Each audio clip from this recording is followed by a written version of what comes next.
we're good to go. Here we are.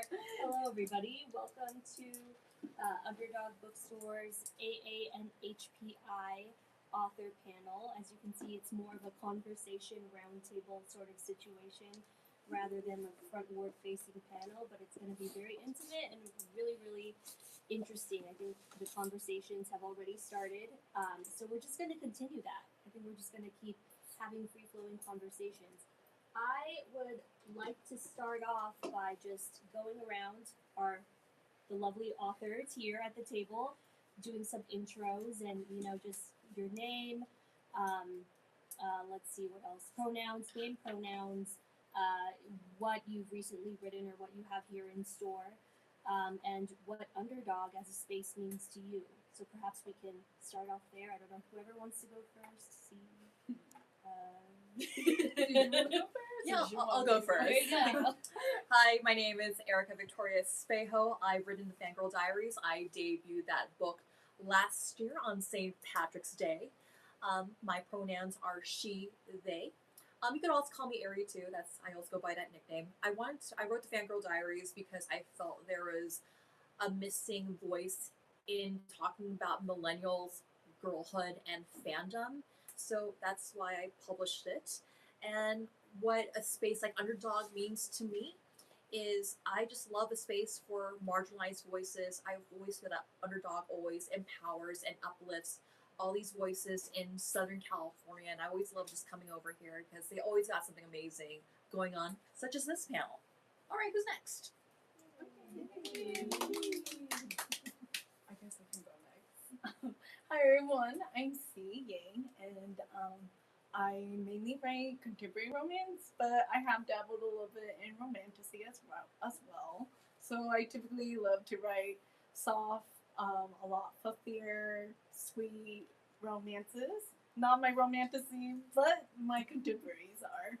And the book I have featured today is No Summer Hotter Than You. I released this about, I'm going to say, 2 summers ago, and it's a great beach read, or a lake read, depending on where you are, and this during the summer. And there's 11 chapters of spice, because I wanted something hot, just like the temperature. And so, please check out No Summer Hotter Than You if you like fake dating, lots of family drama, complex family dynamics, and Underdog Bookstore has always been such a wonderful place for me to come back to, and I love doing events here because growing up there isn't much spaces where we are included, and here I always feel very comfortable and I feel welcomed here. So Underdog Bookstore means a lot to me in that sense. Yay!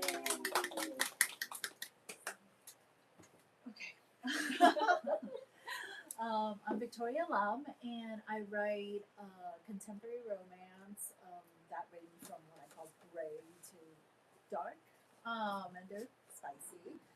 And the book that I have up front right now is the first of my new series. It's a standalone. The series is The Anti-Hero Syndicate, and this first book is Sworn in Deceit and Secret Society, mafia-esque kind of bad guys killing badder guys with a lot of spice. And I really enjoy my pronouns. Oh, she, her. And I really enjoy just having such a great little indie bookstore Underdog here in San Gabriel Valley. There aren't enough, in my opinion, of indie bookstores, and also bookstores that champion kind of underrepresented voices, and also indie authors, because not all stores welcome indie authors, and Underdog has been great.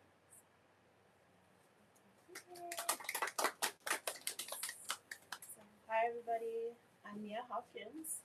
I'm here talking today about Love at the Fiesta, which is our Filipino-American romance anthology. And it's the third in a series. It takes place in Napa during something called the Santa Cruzan Festival. And it's a spring festival. There are multiple authors, multiple tropes, lots of family drama, lots of romantic drama. I write contemporary romance with a lot of spice. I've also written the Eastside Brewery series, which you can find here at Underdog. So it's thirsty, trashed, and tanked. I write cowboys. My pronouns are she and her, and I love coming to Underdog whenever I can, whenever I'm in the Monrovia or San Gabriel Valley area, because it is always a safe place for readers, for authors, for people, again, who are underrepresented in mainstream media. They're always very welcoming, and it feels like a very warm environment, which is very rare, I think, to find in just a random bookstore where you walk in and like it feels like a hug to come here. So I'm very happy to be here and really happy to be in this panel. Thanks for watching today, by the way. I like what you said, feels like a hug to come in here. It really does. Emotional support bookstore. It feels like a hug. I put that on a shirt or something. You're getting hugs from books. Hugs from books. Oh, this is why you're all writers. No, thank you all for introducing yourselves. I love this array. There's such a diversity of, stories that are being told here. And we are having this conversation at the very end of Asian American, Native Hawaiian, Pacific Islander Month, History Month, AAPI History Month.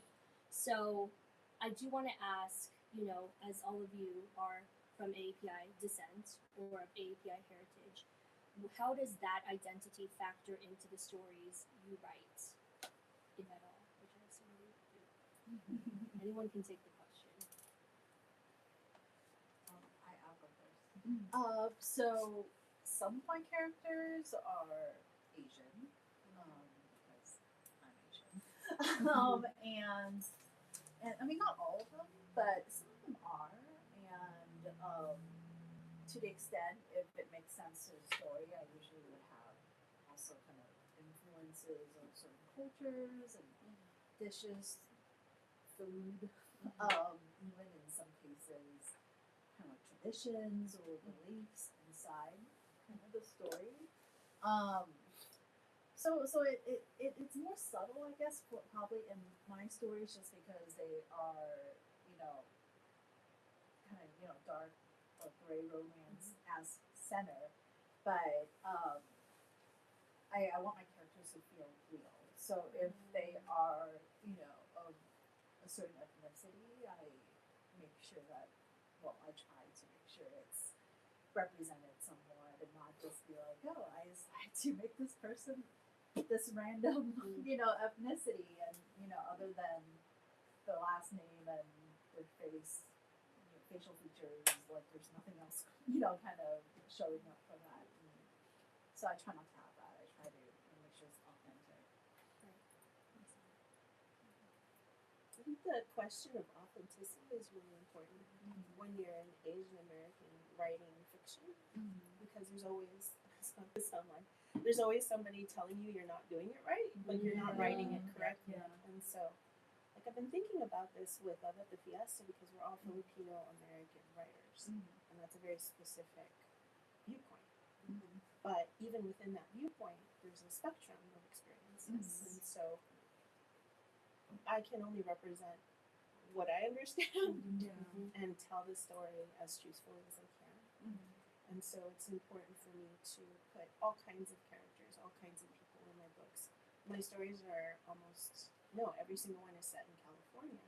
And we think about all the people who live here, and you want to make sure that you include everyone. There's not just one kind of Californian. There's not just one kind of American. There's not just one kind of Filipino American. Yeah, so in my memoir, Fangirl Diaries, my identity as a Filipino American, as an Asian American, does come up, especially when I'm interacting with a culture that's very Asian inherently. I talk a lot about anime and being in that anime culture, and also interacting with non-Asian folks who have assumptions about Asian culture through anime. And I do talk about that extensively, like also experiencing microaggressions, racism, misogyny within those spaces. Like, even though I do talk about, like, yes, I do feel safe, was able to find my identity clearer being in these communities, I actually came out of the closet at my first anime convention because, like, oh, I'm no longer at my Catholic school. I can be out and I could talk about all the gay anime I've been watching. And then, so I'm also in this space too, navigating it. And I also encounter folks who have these microaggressions and assumptions about Asian culture. Like, there's many a time where I ran into, like, oh, Philippines aren't Asian. Like, I'm pretty sure we are. Southeast Asia's right there. Look at a map.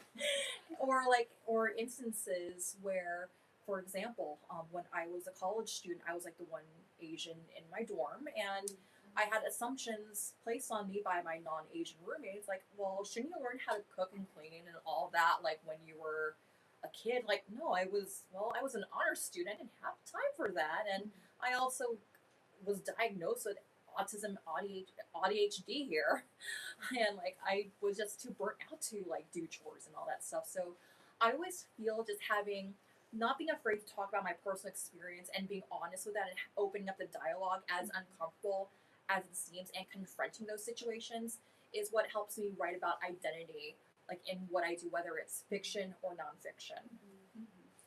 Yeah, that's pretty good. Yeah, for me, with my Asian heritage and everything, my family background is that we came to America because we're war refugees, and often a lot of the stories in my own community is based off of the war. And I personally myself, I never went through it, so I can't say for myself, but those stories are my parents' stories.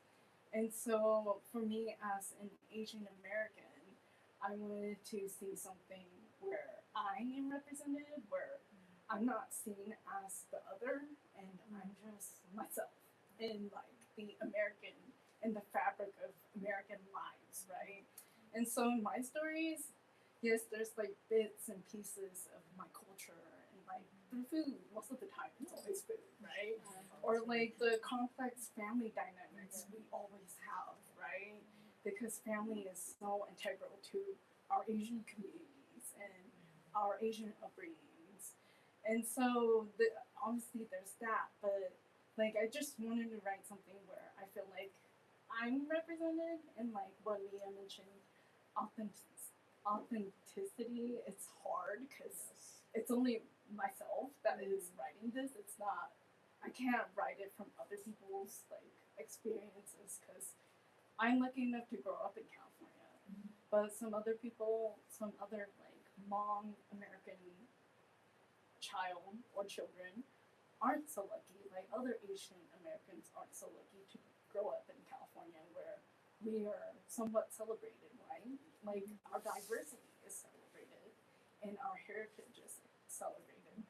But if like I had grown up in the Midwest where it's not a lot of diversity, mostly white maybe, or like in a community where you really are a minority, I'm sure it must be harder, and my writing or my books will not translate the same to them because they're gonna be like, well, I don't experience that, but I experienced that as the writer. So I think for me, it's just to validate more myself and maybe some other people that have grown up with like a very familiar or similar background, and so that's probably how like being Asian or Asian American in general like influences me, and like yeah, and I've also like have my own discussion on what does it mean to be Hmong or Asian American, especially in this time and age. Like, what does it mean to me, or like what does it mean to have like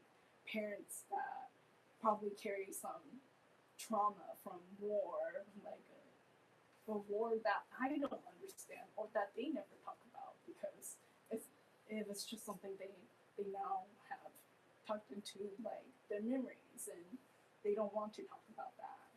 And so like it's hard, but I think it's something that I think it's worth celebrating for all of us, right? Because we put pieces of ourselves into all of our writings, and in a way it's us celebrating ourselves and our culture and our background, and it's almost like a legacy that will live on.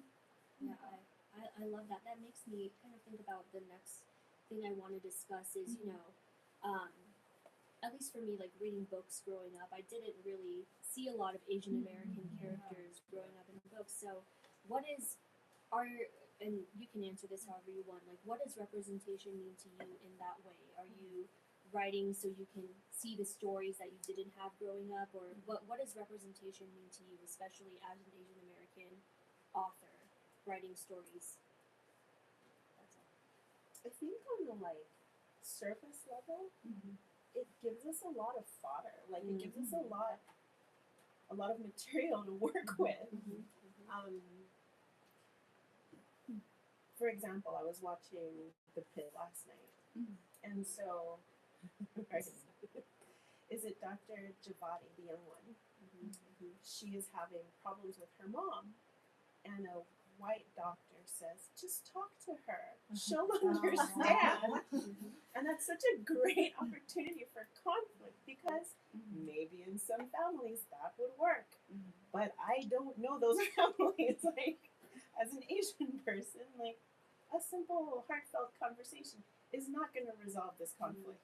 And so that is an opportunity as a writer to like dive into that. Like, how are you going to actually solve this problem within the dynamics of this family that's built within a culture?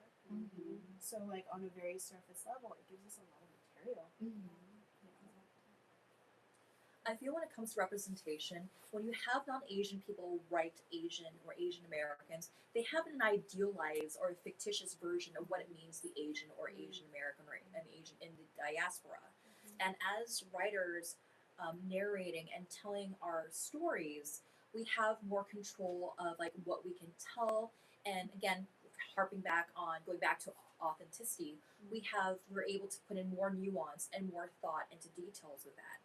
Yes, I can say like, yeah, I was an honors student, but what did that mean to be an honors student? It also meant my dad, hi dad, if you're watching, also my dad like, yeah, you can only, you'll never get into the UCs, you'll never get into the Cal States, but like, dad, my SAT score is not just the one thing they're looking at.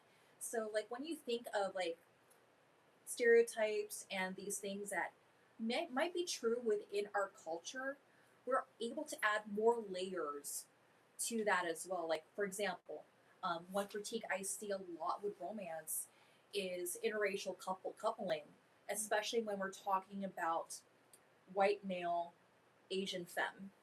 And then, like, well, can we just talk more about the nuances behind this? Can we talk more about, like, how are we also confronting things like the white savior trope? And if it's coming from us, there is a certain authenticity to it. There is a certain control about how we tell that story, rather than Hollywood giving us another white savior kind of story. That's just my 2 cents. So, like for me, I like to travel, you know, and just see the world, experience different cultures, and probably like most people, we usually before we experience something, we go into it with preconceived notions or ideas about what you might expect, right? But before I traveled to Europe, I was like thinking baguettes, pastries, and you know, like wonderful food, which is completely met my expectations and more. But there's so much more to each culture than probably what on a surface level, you know, you kind of have an idea of. And so for me, as someone whose books are firmly in genre commercial fiction, like, you know, I might not be hitting some of the own voices as a focus, right? And it's just because I'm more, you know, in that kind of commercial genre lane. But I like to think that out there are people who probably haven't traveled much in their lives, or maybe they live in a community that's not as diverse, and they might not even be seeking out diverse stories, to be honest. They just want a good romance, or they want, you know, a stalker hero and some nice hot smut. And they picked up my book because it looked interesting. And, you know, when they read it, and if it happens to be, you know, featuring one of my kind of multicultural characters, I kind of hope they walk away from it feeling like, oh, interesting. You know, like I've learned a little bit something. might not be like, it's not like in your face, but it's like I've met somebody who is unlike me, and that gives them a little bit more of that kind of idea or knowledge or something other than what we see on TV, which up until I think the last 5 years has gone better, but before, as an Asian American, we're usually the sidekick, usually the nerd, right? We're usually the good girl at home, and I know Asian men are perceived probably in some ways even not in as positive of a light, right? The nerd, right? I just remember I had an Asian male lead in one of my books. I was looking for stock photos. It was near impossible. Everyone was an engineer, everyone had glasses, everyone had a calculator. And I'm like, that's not right. There's so much more, right? And I think, part of people understanding different cultures is going to meet folks from different cultures, traveling to the neighborhoods, talking to them, and realizing, hey, we have a lot more in common than we do differences. And I think books are a great way of kind of reaching folks that might not, be able to travel, be able to interact, right? And it's a nice way to form that human connection, I think. And maybe they read this book and they're like, oh, hey, I'm very curious about this one character. Now I'm going to seek out a little bit more in my reading. And that's great, but that's the way I see representation. There's a whole spectrum, but like for me, it's like, how do we show folks that we all have that, common experience? I write romance and it's happily ever after, right? That everyone could be kind of their own lead. Yeah, essentially. Yeah, that's a good one. Going off of what you said, funnily enough, I've had readers reach out to me, and so I'm Hmong American, but then my family, we're an ethnic minority group, even in Laos, and so I sometimes talk about like Laotian food in my books, and I've had readers reach out to me about how excited they are that they get to see Lao food in a book, or they have told me that, oh, I looked up a recipe on like how to make this chicken noodle soup dish that you mentioned in your books, and I didn't even think of that, because for me, when I was writing my books, I was literally just writing it because I wanted to see something like myself and as a main character, and to hear people be interested in like my culture or even learn how to properly pronounce the Hmong names that I wrote in my book. I didn't think of that. I didn't think that it was going to be a problem or it would be complicated to pronounce, but they reminded me that, hey, not everybody reading this book knows how to pronounce those names properly, so I have to go back and correct it or add a pronunciation guide, and that is true. I do think like books is such a great way on how we can like introduce our culture and our heritage to other readers that don't have the opportunity to come into interaction with people from our own community, and I think it's really great. Because when I was thinking of like representation, I was just thinking in the most simplest term, like seeing people who may look like me or speak like me or similar to me on screen in media and be very present and maybe loud about it. But it is true. I think we have so many opportunities to show more about like our culture, our heritage, and what's important to us, especially with our upbringing in our books as well. And I think it's like another way to play a role in media too, right? And we're lucky because we're indie authors, so we get to control the narrative, like you mentioned, right, Erica? And so it's just so great that we even have this opportunity to do such a thing. I love it. Yeah, I mean, you're expanding your worldview when you read books, right? Yeah. Like I love that you brought up for people who cannot travel, people who may not have the means to travel, like getting insights into another world that can come through literature, which I think is absolutely incredible. And I also like that you brought up being an indie author lets you have more narrative control. And so I'm wondering, I'm thinking back to Erica when you were talking about querying earlier. Yes. How has the process for you all been, like writing as an indie author? Like, what challenges do you face? What are the benefits of being an indie author? Things like that. Because, to be very transparent, the publishing world is, I don't know, it's opaque to me, so I don't know. It's opaque to a lot of people, I assume. So I'd just love to hear about your experiences in that vein. I think both Mia and I are agented authors, and I started off indie. So that was a decision I made because I have no patience. That's literally the only reason why I did it. Like, because I cannot fathom spending so much time on something and not being able to share it. That just kills me inside. And so for me, it's always kudos to folks who go trad and they start trad because it's a long journey, right? It's a long journey. A lot of times it's not your first book. Chances are it's probably not going to be your first book, to be honest. It gets picked up, right? And there's good reasons for it. And so for me, I wanted to get my books out there, get my stories out there, knowing that they aren't going to be perfect, right? Because, come on.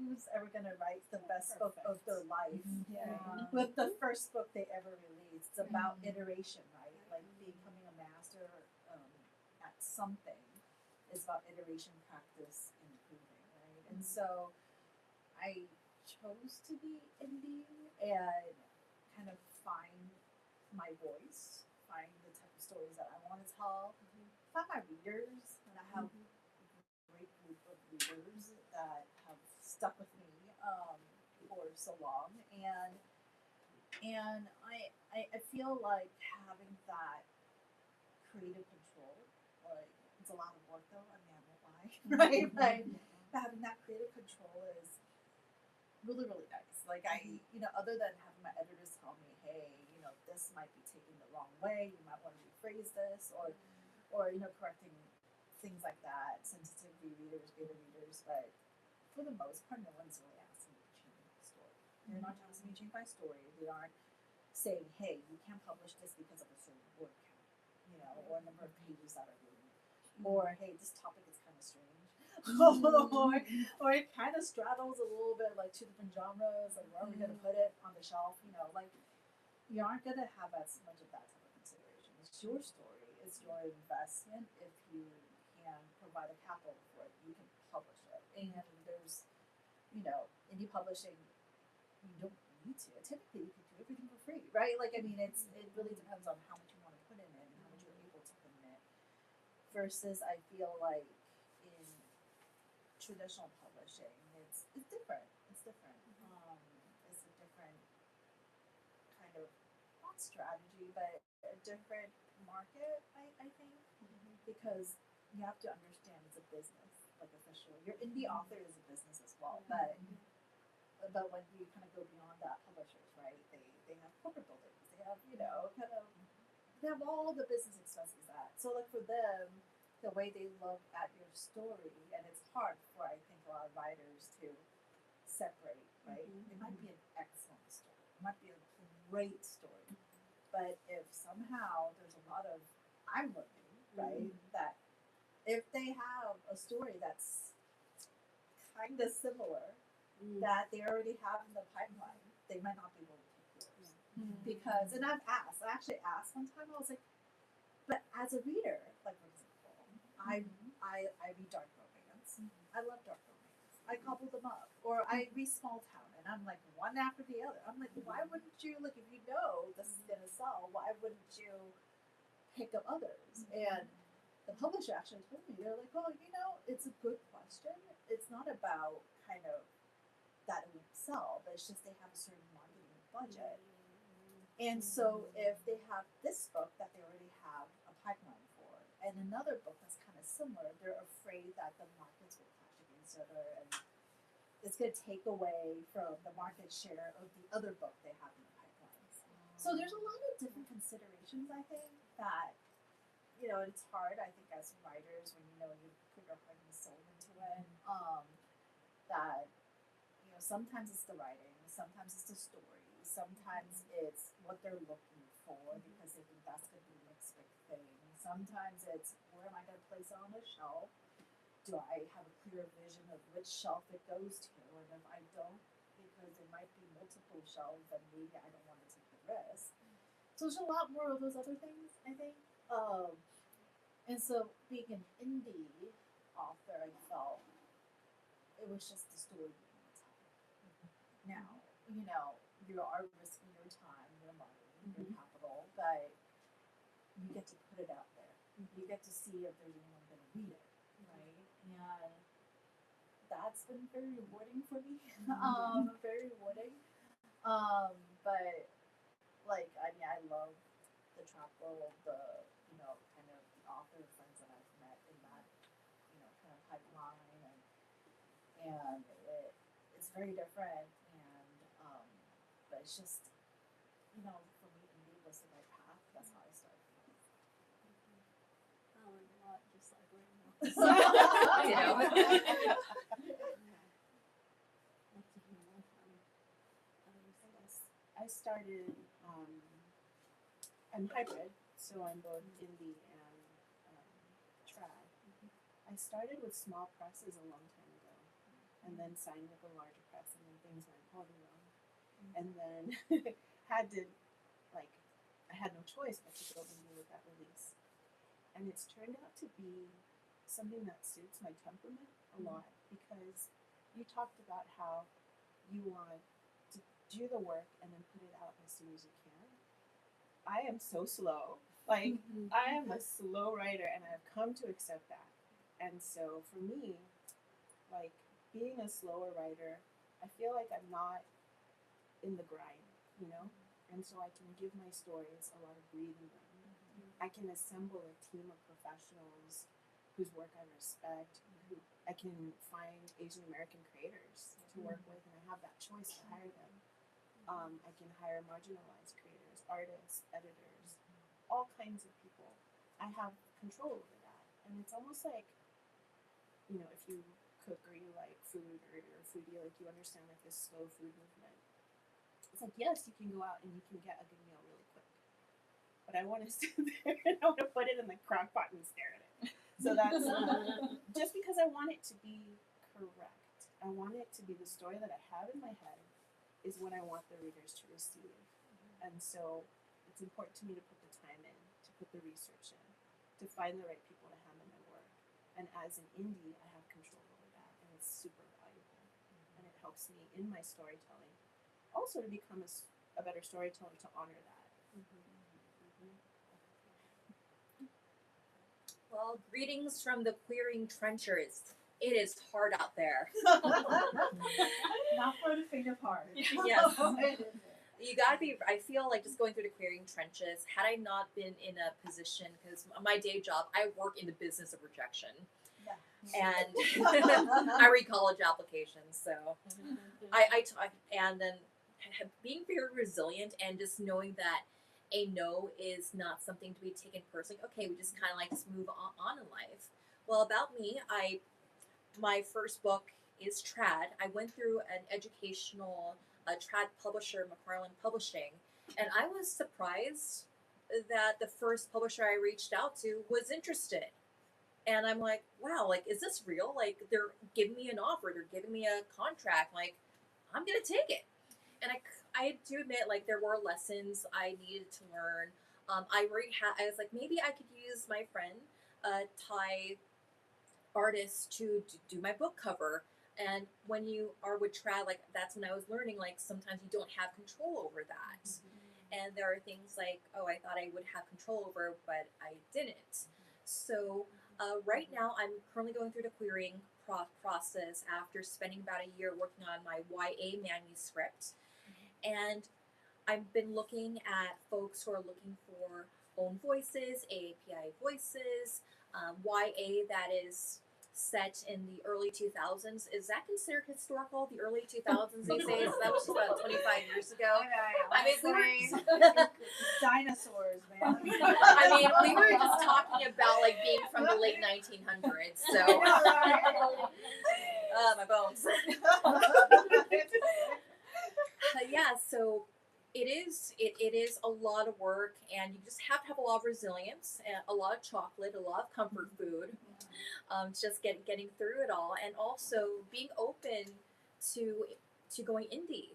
Because I know if I go indie, I have my artists lined up. I have the people I can work with, like, yay, stickers. And at this point, I built in like a lot of relationships with bookstores here in Southern California, Northern California, Seattle. Going to be working on some in Philly next week. Yeah, and I also believe just having that relationship with authors, building community, bookstores is also going to help you set your network, because I'm learning a lot from anytime I talk to authors about what it's like to be indie published. And I used to be afraid, like, well, what if I do indie? It doesn't sound like a scary thing. When you talk to people, when you learn more about the process, like, it doesn't have to be this super expensive thing going on. Because I got community here, I got people who could back me up, I got resources out there. So if it doesn't work in the querying trenches, at least I know I'm going to have options to go indie. I only have one book out right now. That's that's Fangirl Diaries. That's my nonfiction. But I really look forward to when my first fiction book comes out. So for me, I chose indie because I chose to become an indie author because I am also very impatient. So I wasn't going to wait for anybody to tell me yes. That wasn't part of my plan. I refused to wait for people to give me a yes. And so I read a few indie published books, and I'm like, yeah, I'm gonna do this. And then I jumped in, and I'm like, maybe I shouldn't have done this, but it's okay. It's like every year I learn more, I do more, I meet more authors, and we are a community here, and we all go through very similar things. And I think it's one of the best decisions I've ever done, in terms of writing and being creative. Because I've always wanted to be a writer, but at 15, when you know that you're too Asian, or you're writing your books, your stories are too Asian for a very white, predominantly white market, it's kind of sad. And so that's how I've always viewed publishing, which is why I never pursued writing. And but that was also from an era where diversity was not as celebrated, right? And like you said, diversity hasn't been as celebrated, especially for Asian Americans, until 5 years ago. And so it wasn't until I watched To All the Boys I Loved Before where I realized that, hey, I could do this. I can write about Asian characters, and it's fine. And people don't mind reading about an Asian girl or an Asian guy, somebody who looks like us. And so that's why it pushed me to write my own stories, and I wasn't going to wait anymore for people to say yes to me. And yeah, that's why I chose indie publishing. And it's been quite a journey for, honestly, all of them. It's always a journey. Each day is a new day.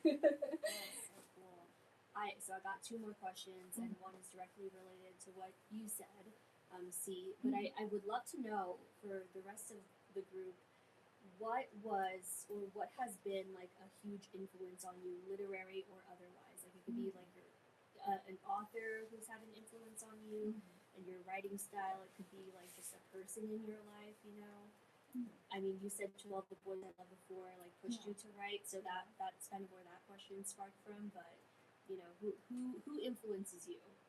So it's interesting because these folks I've been talking about probably have no idea I exist. but I have, God, how many books do I have out now? I have 11 books out. My 12th one written. Wow. And cover reveals maybe next week. Go on my Instagram. But anyways, but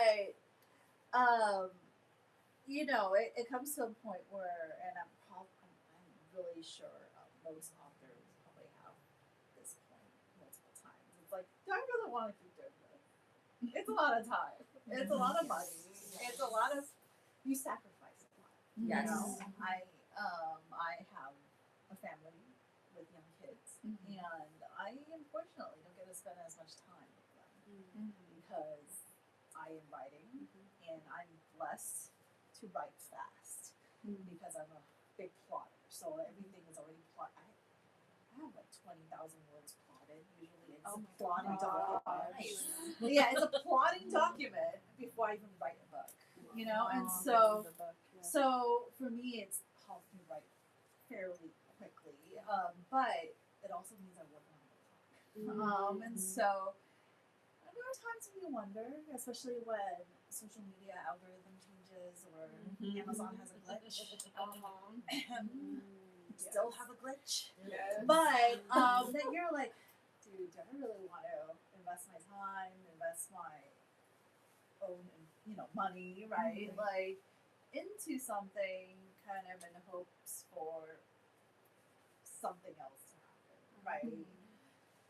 And so during that whole entire kind of journey, I obviously would try to talk to other authors, listen to podcasts of other authors, read books by other authors on craft and marketing and what works for them. And you quickly learn that there's no one size fits all in this thing. But one author really stood out, kind of to me, and it was Sierra Simone. I'm sure you guys all know her, Queen Sierra, writes very spicy romance, and I love her stories. And I think she was describing her career that she was like, there are some authors that write the same iteration of stories time and time again, and it is proven, right? If let's say you are, good at cowboy romances, and every single book you deliver is a cowboy romance that it's great for growing the readership because people know if I pick up so and so's book, I am going to get a cowboy romance with a certain vibe, right? I know what I'm going to get, and that's always great when you're doing a brand and running a business, right? But I think she was saying, her stories are all kind of a little different, right? She has the whole series about priests and and sinners. Really hot. I love it. Yeah. Right? There is a series about I could get this MFM, MMF, like President of the United States, right? Like that was hot too. And so she writes really, really, like I think she writes widely. She has certain things that she wants. She likes to, and I'm paraphrasing, sorry, Sierra, if I'm getting this wrong.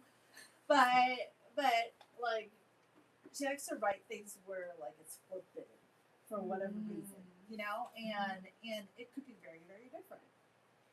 And I think she was saying that route takes longer. Like assuming you don't, this is just me interjecting, assuming you don't go viral or get picked up by Reese's Book Club or whatever it might be. Assuming you're just kind of putting books out there because you're writing what you want to write, right? But that's what she chooses, and that's what she chose, and she's had, I think, various points in her journey where it's not as smooth, right? Obviously she's wonderful, very successful. Her books are great, but that was her choice, and I remember thinking, that's what I want. And I want to be able to write what I want to write. And it might be slightly gothic in one book, it might be sweeter in another, it might be a little bit more literary here. They're all gonna have the Victoria Lum signature, which is emotional, angsty, spicy, has a lot of heart to it. Obviously, drama and twists, and varying degrees of kind of darkness to it. But they might be in different cities, they might be different vibes, different influences, because it's what I imagine as a story. so that really stuck to me because I kept wondering. I'm like, oh, sometimes my stories do vary a little bit. I mean, they all have the same signature to it, but there's enough differences sometimes between book to book where I start questioning, hey, am I not doing this as tightly as some of the authors that really stick to their lane and very, very tight in their branding? Like should I be a little bit more kind of stringent on myself? And then I realized, and I keep going back to that podcast and what Sarah's mom said, and this is what she wants to do. And I realized I really want that too. But trade-offs, right? And so, but it stuck to me though, because when things sometimes don't work the way I want them to work, I realize, other authors have been through certain things similar, but also that it's a choice. Like, what do I want out of my writing? But it stuck to me. So I always kind of, other than fangirling over her books, just kind of listening to her talk about craft and kind of her journey and very enlightening. Just going off of what you said, yeah, for me, I think so. My first year, the first year that I debuted with my first contemporary romance book, Some Things Never Change. It was really hard because I didn't know what I was doing. So I didn't know what marketing was. I didn't really know what Bookstagram was because I wasn't online as a reader. I'm more offline. And so it was really hard for me to transition into being an indie author per se, especially in like social media. And I think so I was really upset, and I remember I told my sister, I was like, I'm gonna give up after a year. That's what I told her. And then I was invited to this. So we had our event last year for Asian American Pacific Islander Heritage Month, and it was Jeannie Choi that invited me, and that was my first like real interaction with other authors. And Mia and Victoria was here, and Jeannie along with Kay Rockwell, she was here. And it was so nice to like actually interact with other authors in person instead of just being online, because it's a lot harder online, right, to form these interactions and these relationships.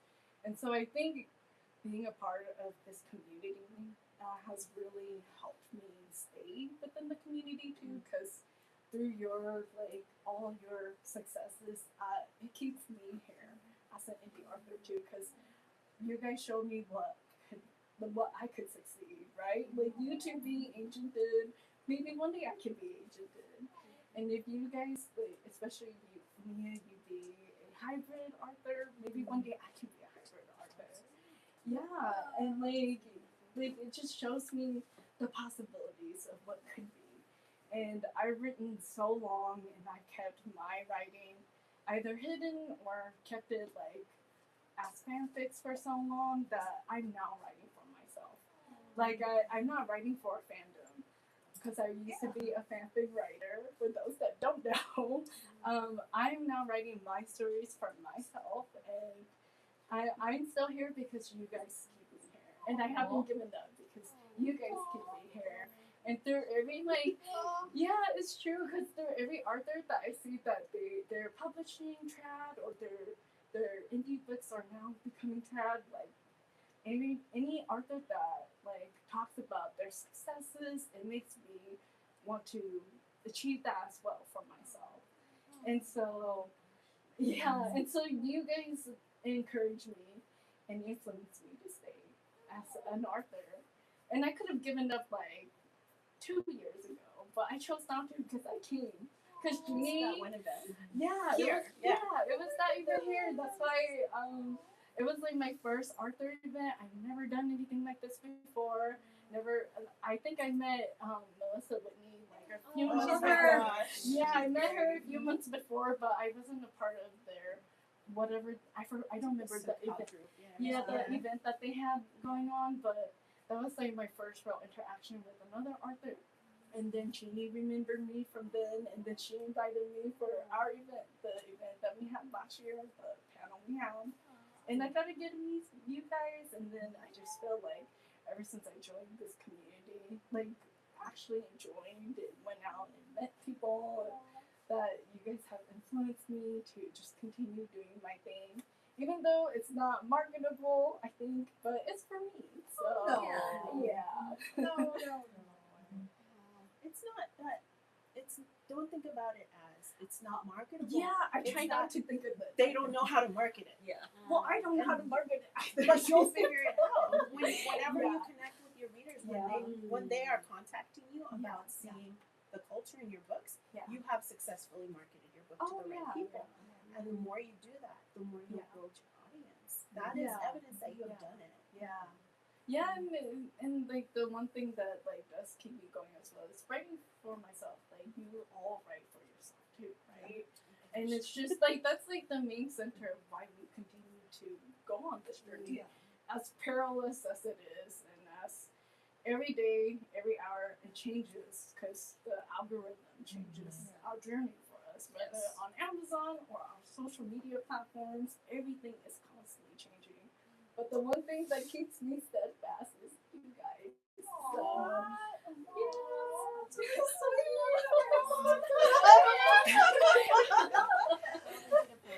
No, but you know, to be honest, I feel like, and this is something that I've learned recently, is that looking at page reads or sales dollars, it's easy to doubt your ability as a writer. I think. When at the end of the day, you could have written a good book. A good book. It's just discoverability. Yes. People don't know you have a good book. That's why they haven't read it. I feel like, at least that's the way I see it. There are so many books I've read that, as a reader, I'm a big reader, that I've never heard of that author, and I don't know how it landed on my lap, and then I read it, and now I read their entire backlist. Yeah. Right? And there are books that I pick up because it's everywhere on Bookstagram, Bookstore, you know, in the front displays in bookstores, right?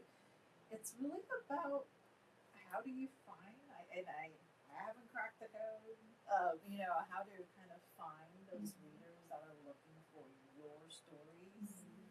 It is not about you as a writer or your writing, which I think was the one thing that I keep doubting myself every single time, you know, and then like, and I'm fortunate that I have some really cool readers that DM me, and you know, we are like Booksta friends now, and they tell me how much they like about, you know, this story or that story. I get stories that resonate because I write about some dark stuff, and I get reader emails telling me about their Me Too movements or whatever it might be, that tells me, hey, my stories have touched somebody. And if you look at those readers, like on paper, it would look like we have nothing in common. We live in different areas, we do different jobs, we have, you know, very different things, but yet we're united by the story. And so I always, like, I don't know, it's so easy to like kind of, at least for me, to doubt myself whenever darn Amazon glitches, and then you look at that dashboard and you're like, you know, and you start like wondering, oh my gosh, is it me? Is it my books? Is it not to the market? Is the writing suck? Like, you know, but it really isn't. I'm gonna go off what you said. I feel like the romance community, anchored by booksellers, and especially booksellers who know how to build community, are like the lifeblood of what I do. Because you are the ones who connect me to the most readers. You and word of mouth are the only reason that I'm able to sell books, I feel. And so, for me, the inspiration is like, this is kind of woo-woo, so it's like I always feel like when readers come to events, right? I'm like, this is a miracle. Like, what are you doing here? Like, I'm so happy that you're here.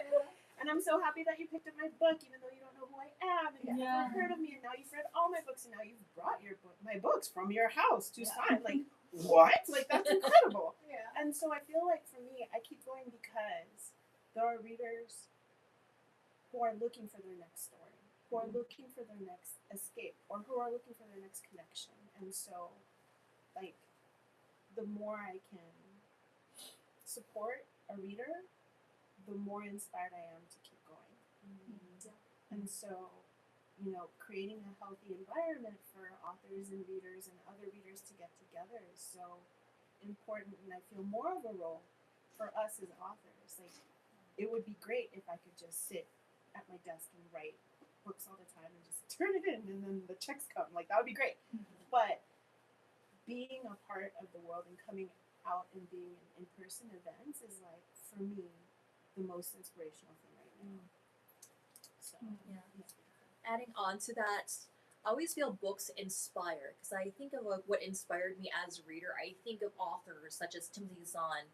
I was a huge Star Wars fan back when I was in middle school, and I would sneak off from PE, sneak into the chapel, because I went to a Catholic school, and just read the rest of his trilogy and his books about, I want to learn the further adventures of Luke, Han, and Leia. And I also think to myself, like, well, I was avoiding PE because I was being bullied. I was always the last one to be picked. So why should I deal with that BS when I could dive into this science fiction world where my friends Luke, Han, and Leia are going up against Thrawn? And when I think about that, well, books save lives. And I've had, like, a lot of people, when they read the Fangirl Diaries, they do talk a lot about identity and finding that within fandom, within the anime community, especially during a time when anime wasn't as mainstream as we have it right now. And I think what keeps me going is knowing that books inspire people, and my words can also inspire someone else. Because when I was published, it actually inspired, like, a lot of my other friends. Like, wait, we can do this? This is possible? Like, yeah, go start off writing your own thing. Just tell the stories that you want to tell. Take those fanfic, those AO3 skills, and put them to the test. And I'm just really liking this whole community that it's inspiring here, because we need more voices out there. We need more marginalized voices, especially in a time like this when all these books are being banned, when all these marginalized identities are suddenly being erased. We need more of that on shelves, and we need more of that, like, in people's hands, whether it's a Kindle, a physical book, an audiobook, to just really learn how other people's lives are like. And you can read them through books, and you can find your identity in reading in something. You can see yourself in something, or you just happen to find the book that brings you the most comfort and the most sparkle in your life, and it's going to save your life, because that's what Timothy Zahn did for me when I was a kid. It's what American Girl Books did for me as a kid. And by the way, not so much of a hot take, because I think all of us on this table can agree that we need our first Asian American historical girl. I will write that Pleasant Company. Also, Lisa C's does a lot of. Jenny, I love Lisa C. She was the first, like, Asian American writer that I totally stand. Club is a classic. Yes. Anytime's for me. But you know what's, like, one side topic that I don't know if you guys get this. I write romance. The genre gets a lot of flack. Yes. Right? Yes. Like, in general, it does. Like, oh, you write romance. Oh, okay. You know, or smut, right? Yeah. Like, it's like smut equals bad writing is kind of the connotation, right? And I never understood that. I never did. I mean, there's good books and bad books, I think, in any genre out there, right? Romance, yes, it ends happily ever after. But that's what makes it good. Like for me, and like I write. Yes, I have a diverse background, obviously, and some of my characters have the same background as me, and some don't. I write dark topics, mental health rep, all that stuff. There are books in my life where, on the surface, yeah, it's a romance, but I read it. There's two books I remember very clearly that I read it at the time I was going through what the FMC was going through. I like cried, and I'm that quiet reader. I never bother the author. I never go to signings. I actually wrote emails to the authors, right? Because I'm like, you have no idea who I am. This is weird. I don't typically do this, but your book showed me this girl who was going through this thing, This is a very spicy, smutty book. Okay, come on, guys. Like it was great, but there was emotions that you can tell the author knows what they're writing, and showed me that someone could love her, even with all that baggage, that she could get the happily ever after. When at that point in time, I did not feel happy at all, and it gave me that kind of thought, that I felt seen by a romance book that had sex in it, and there were a few instances in my life where I was at the pit, and these books kind of not only did the characters experience what I experienced, and they have different backgrounds with whatever not, but I identified with them, and they kind of taught me something, either by how other characters interact with them, how the other leads interact with them, that there's hope, and so I never understood kind of the whole it's just a romance, boy meets girl, they might or may not break up, and then they get back together happily ever after. I guess mystery is The somebody same, right? somebody dies, and then someone comes in here, thinks it's this person, probably not that person. Spoiler alert, it's probably someone else. Gets caught at the end. The end. I mean, it's all formulaic, but it's about, I feel like, how you tell the story. And that's where I think that diversity, whether it's in ethnicity, in having mental health. Did you have mental health in monster romance? You know what I mean? Like, Yep. you have it in Some of the best. right? Anything. I mean, how other can you feel, right? And having it in there. And so I feel like I it's a side thing, but as you guys were talking about stories, kind of why you stay. Like sometimes for me, it's like those emails I get from readers or DMs that are like, this one story, I never told this one, but I experienced this, and I wish I had this story when I was going through what I was going through. Right? And so, I don't know, it's like kind of like, obviously the community, author friends, and all of that, but it's also when readers touch somebody and it tells me that the story is worth telling.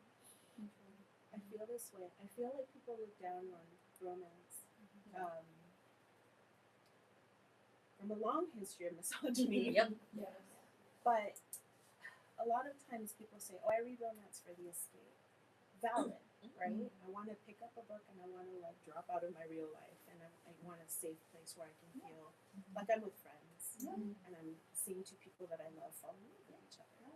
It's completely valid and a wonderful reason to read romance. For me, not just writing it, but as a reader, I'm looking for connection. And so to hear that somebody went through something similar, or to feel like somebody has crushes as hard as I did when I was when I was younger. And so that feeling of these very powerful, often private experiences, very powerful private emotions can be written. It's very difficult to capture that with honesty on paper. And so a lot of times when people look at romance and say, "Oh, gross, I don't read romance, this is disgusting." right? Like, maybe sit with that Yeah. because who told you that this is not a valid genre? Where did you learn that? Did you learn that from your ancient white high school teacher who was like, "Oh, romance, disgusting," like, don't read that. Don't read those supermarket books that were there at the supermarket because men controlled finances, and the only way that women in the past could buy the books was at the supermarket where they could do it in secret. And so, like, why? Why do you think this is trash? Tell me. Like, explore it within yourself.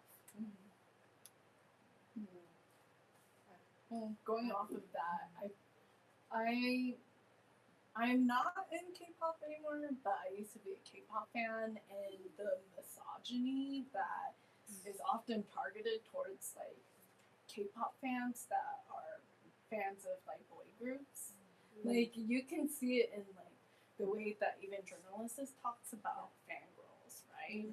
And then that kind of visceral, like very vibrant misogyny that exists there, it exists in the same people that don't like women who reads romance or only romance, or that thinks that those are the same people who want to gatekeep literary fiction as if we don't read that as well. Like I think a lot of that, like you said, it's based on misogyny, and I think it's a lot of people who, women as well, men and women, they do not like seeing women be happy.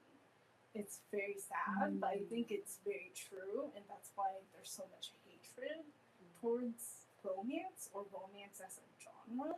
When romance, the genre, has always been a number one selling genre. Like it's always been a number one selling genre, and nobody talks about that.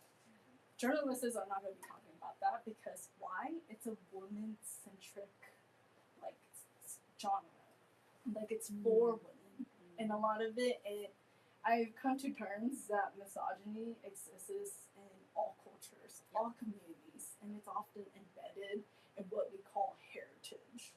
And I come from a very patriarchal community, and a lot of our like the way we see the world, it's rooted in patriarchal.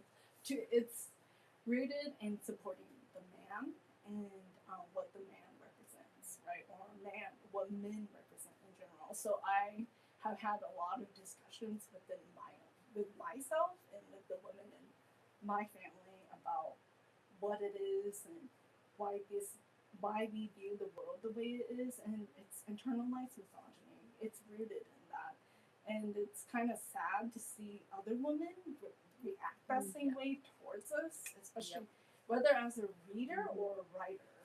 Even more so probably as a writer, because we feed into the system, right? We don't just consume it, we feed into it. And so I like had a lot of discussion about that like with my own family and with my own sister who loves romance. And my own mother is like, she loves romance. She's a diehard. She doesn't read it, but she consumes it like through media. And she's the reason why I'm here today. It's because she's a diehard romantic, and I've always watched romance, like romance movies, romance dramas, like anything romantic I'm consuming as a child, which is why I'm writing romance as an adult. And like, yeah, I think a lot of it is just rooted in misogyny, honestly, and it's internalized misogyny, because a woman who looks down on another woman who enjoys romance, they're not going to sit and think, oh, why do I feel this way?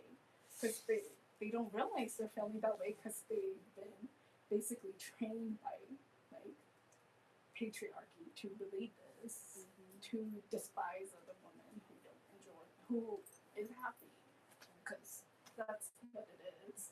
I got into writing much later in life. I could have gotten into it much earlier because in high school, what got me my full ride scholarship to Sonoma State was writing this it's a Vietnam War drama that I highly researched, including the soundtrack too. And that got me the full ride into Sonoma State. But I was just dating men. It's like, why are you writing this 19, this hippie romance kind of thing? Why are you doing this? Like, blah, blah, blah, blah, blah. And then I just, at the time, I wasn't really as strong as I am now. So I just internalized all that. And it wasn't until much recently, it's like, you know what? I'm going to go publish that book that I had in my mind for like the longest time. Because also going back to misogyny and fandom, there weren't a lot of voices, femme, queer, neurodivergent voices writing about fandom. And I'm writing about anime fandom specifically at a time when the demographics were changing. You had all these femmes, queer folks coming in because of things like Sailor Moon, Utena, Cardcaptor Sakura, all these anime that are very femme focused and very queer themed. And they were coming into these spaces that were ran by boomer and Gen X cis men. And you have all this coming in here. And I do still remember the backlash against the Sailor Moon fandom. Because there was like all these like whiny kids online being all like, Star Fox can beat Sailor Moon, blah, blah, blah. Like, yeah, I don't care about your opinion. Whatever. Kamen Rider can beat Sailor Moon. No, they can't. No, they would team up and save the day. You got it all wrong. My nerd flag is showing, but I don't care. I just feel like regardless, regardless of what area you're in, whether cultural fan spaces, you're always dealing with misogyny when it comes from men. But it hurts on a deeper level when it's coming from your own people, because like I feel like we should be supporting each other, we should be uplifting each other. Can we here's my therapist card, like maybe you should go to therapy. And I just want to add, for the people who look down on the romance genre, well, don't you want to be in a relationship? Aren't you looking for a significant other, a significant partner for your life as well? Like, aren't you dating or in a marriage or in a committed relationship? Like, aren't you looking for romance too in your own life? And how's it wrong when readers are looking for it in a book?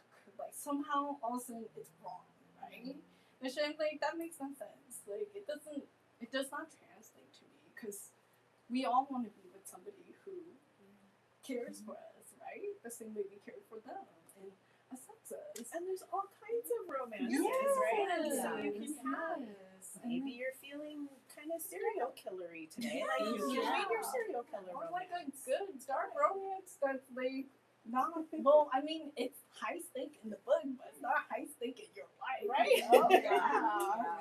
We can go into dark Yeah. romance, and it's still a safe place to explore. Yeah. And it's fun.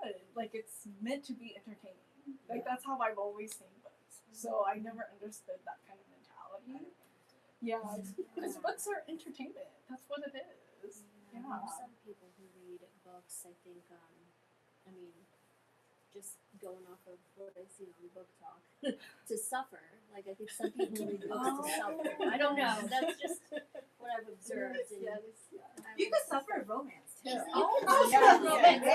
By design. By design. I think, I was going to bring up 1984. No, we had a band book club about 1984. I'll always, like, I tried to, anyway. Yeah.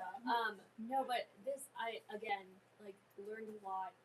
I am thinking about romance as a genre now because of everything that you've all shared in a different way, like, I think there are a lot of people who have those same kind of, it's not like this, like, old white man lit fic, it's not like the classics, like, it's not like, Steinbeck, I don't know, it's stuff like that, and it's, all the stories are valid, and I love that, I forget who shared it, there are some emotions that are felt more, in a more raw way when you read romance. There are emotions that, like, you may be working within a certain trope, right? I do love an enemies to lovers. Who has the enemies to lovers? All girls. I do love that. But, it's like the things that fill that storyline. It's different things that you can put in there so you can feel something different. Now I just want to buy a romance novel, maybe one of yours. I think I actually bought yours. Oh my gosh. Thirsty, but I have not read it yet, which I will do later. But yeah, no, thank you all for sharing very insightful answers to that question. We are at 5:30. Our conversation it went on. Like I lost track of time at one point. But the last question, and I want to give this group over here. If you have any questions, over here, or anything, if you were to have one piece of advice that you could give someone who is a budding writer, what would that be? This one.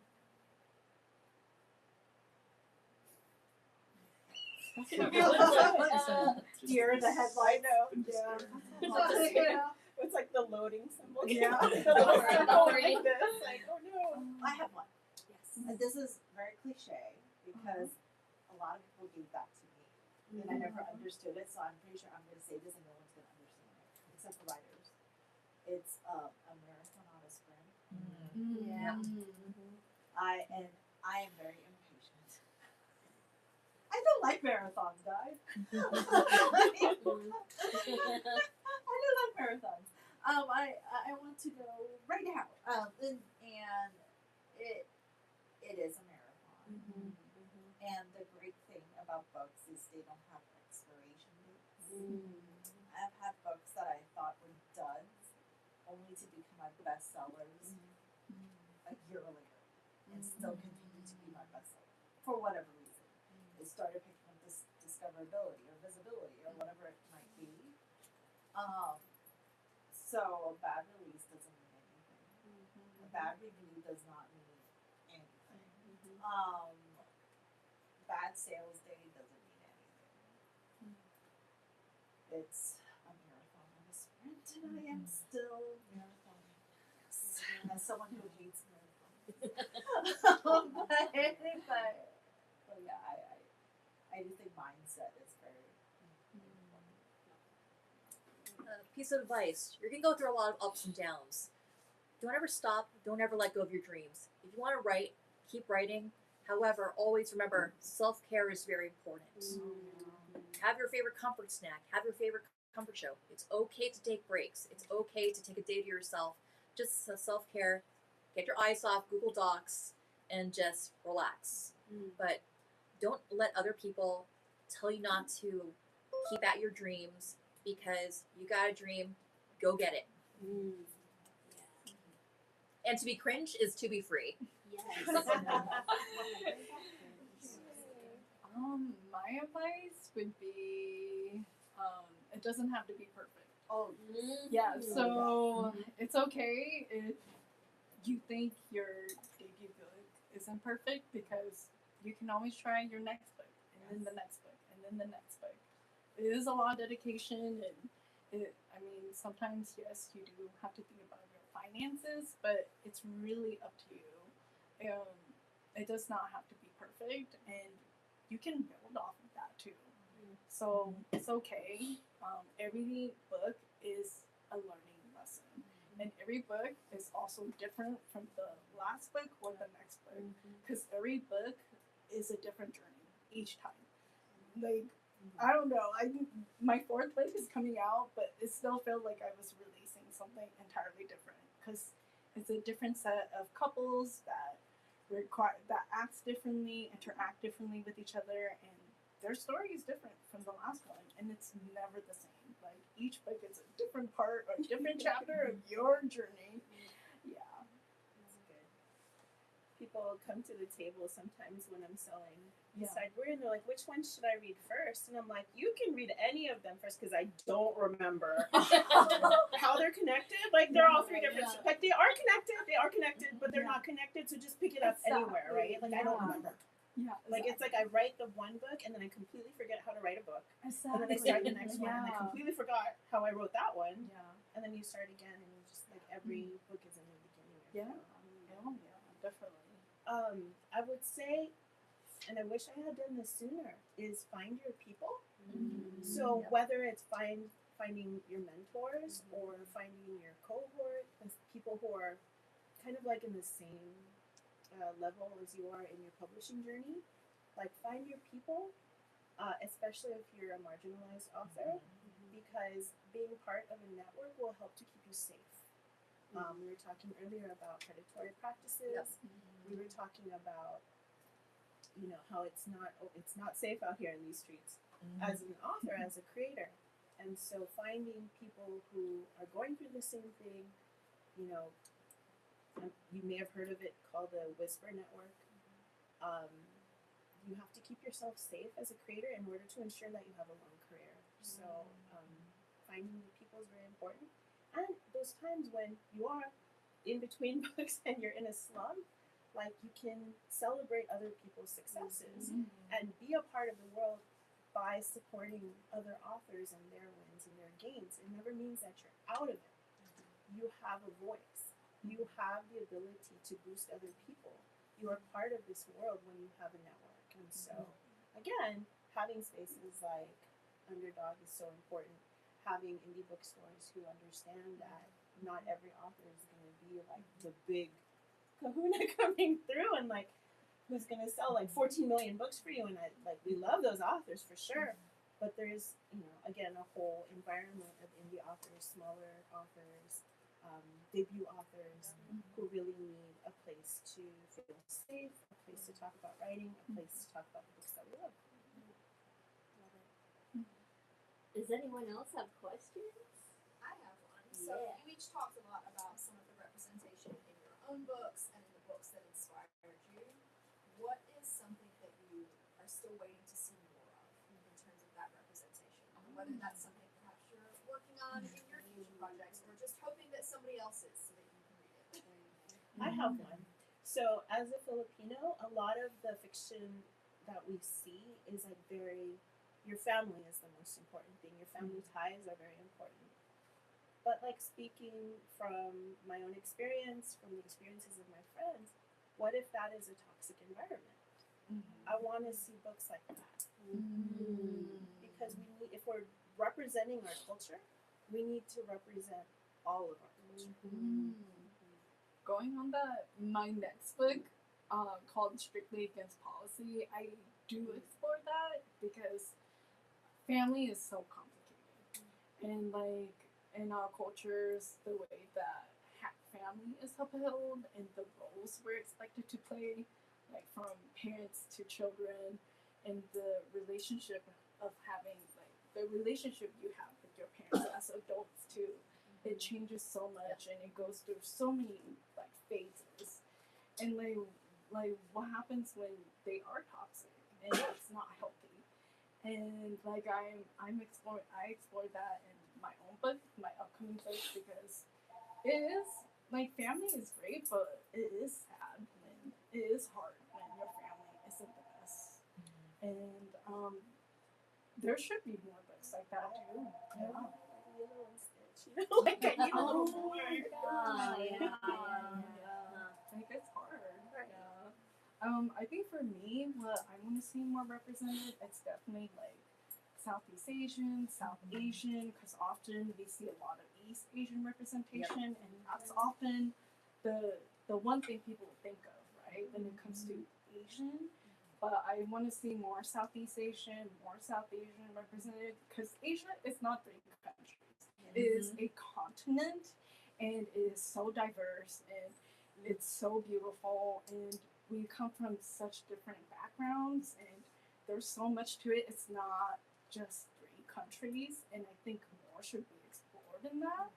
Yeah, and more should be celebrated, because there's so much more than just like the few countries that people often think of when they think of Asia, right? Yeah. So I have one that is sort of related to kind of culture, but more of a general comment is, like I said, I write romance, commercial genre fiction. What I can't stand is the imbalance and in some cases intolerance for female leads that are perfect, that are bubbly, happy, excited, sweet, beautiful, whatever it is. Always go-getters. They have, like the bar for measuring the male lead versus measuring the female Yes. Oh, yeah. drives me nuts. because I mean you're looking for a perfect girl that you're trying to root for, and yet the dudes don't know, right? Yeah. I mean, and they're great, you know. But my point is, if we can accept imperfections in our male leads, why can't we accept or significant others, right? Why can't we? I write MF, so I talk about male leads, but this applies to everything under the spectrum. But you know, why can't we accept imperfections in female leads? And this dovetails into culture because I might be wrong. I'm East Asian, but so my experience is obviously it's a very collectivistic culture, right? It's not. You don't just go and rebel against your parents. You don't, right? You're taught to respect. You're taught to respect your elders and or people above you. It could be mentors, teachers, whatever it might be. You're taught to do things a certain way. You don't just go and be like, I'm gonna have a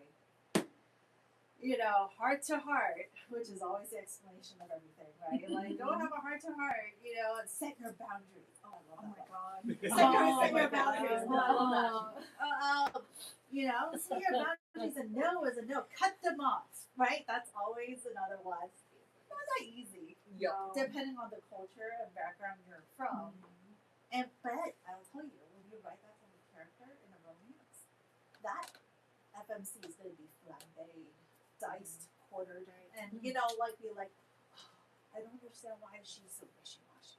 I don't understand why she just doesn't just do something, whatever. And no matter how well you explain the mentality, the culture, or whatever it might be, there is a general intolerance, and I feel like for that type of character, because it goes against the go-getter, the beautiful, perfect go-getter person who will tell it how it is. And I love these characters, by the way, because they do things that I can't do sometimes. And I'm like, I wish I had their bravery, but I feel like people come in broad spectrum personalities. Why do we expect our female leads to have to fit into this mold? Sure. When I'm sure a lot of us all have parts we do where we don't fit into this mold. Why can't we be more accepting and go along with them and walk in their shoes? Because I feel like sometimes fiction is about walking in someone else's shoe that is not like you. Like, I read characters that I cannot relate to because they're not me. I would have made a bajillion different choices. But I like reading it so I can identify with why they might have made a certain choice.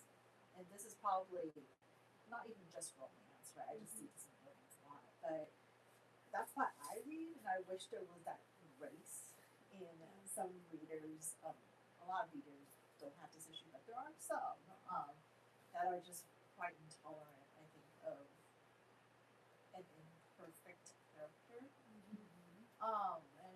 And I wish that would change.